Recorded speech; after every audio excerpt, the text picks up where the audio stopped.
و خب محمد بیاید بفرمایید السلام سوالتان شد. علیکم و رحمت الله و برکاته. استاد الله علمتون از زیاده کنه. یک سوال داشتم و یک طلب دعا استاد. در عین حال در حالتی هستم که باید زن گیرم، برای این طلب دعا میکنم که الله مودم زن صالحه نصیب گردونه و از این زن مودم فرزندهای صالحه رنگ شما عالم فقه، عالم عقیده، عالم توحید و قاری و حافظ قرآن نصیب گردونه. یک دعا میکرده در حق ما استاد، بعدا سوال میداد.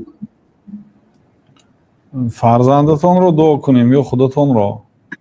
اول خودم را استاد که زن گیرم و فرزندهای به من صالح اولی نداریدن؟ نه امیره در عین حال در کافت و کابیم کمتر مشکلتر آدمی که این من با اسلام خواستن زن گرفتن کمتر مشکلتر و از این بابت بسیار جوان ها اذیت میکشند. برای هم دعا میکردید که فهمو برادر میکروفونشان نهایت گوشخراش است. برادرها پیش از آن که شما واردی برنامه میشید میکروفوناتون رو نگاه کنید، نوشنیکاتون رو گیرید، شروع گپ زنیتون، آوازتون رو فهمیده نمیشه. دیروز کدام برادر درباره بعدی زن گرفتن چه خیلی زندگی کنیم سوال داشت. من پیش از زن گرفتن دربارش گپ زدیم.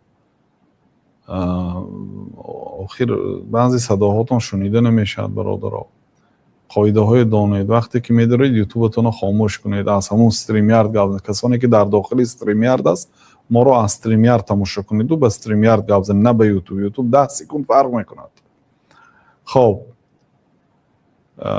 دعا کنیم این برادر و الله تعالی الحمدلله والصلاة والسلام علی رسول الله تعالی برایش همسری پاک، جفتی مناسب نصیبی روزی گرداند هر چیز زودتر و نکاحش را مبارک گرداند و برایش فرزندان صالح و سالم عالم اسلام و خدمتگار اسلام و مسلمان ها عطا بنماید و برای تمام جوان دخترها و بیوه زنها و تمام جوان پسرها و اینچنین مردانی که همسر ندارند الله تعالی همسرای پاک، زنهای صالحه، شوهرهای پاک نصیبی روزی گرداند و زندگی هاشون خوش گرداند. آمین یا رب العالمین.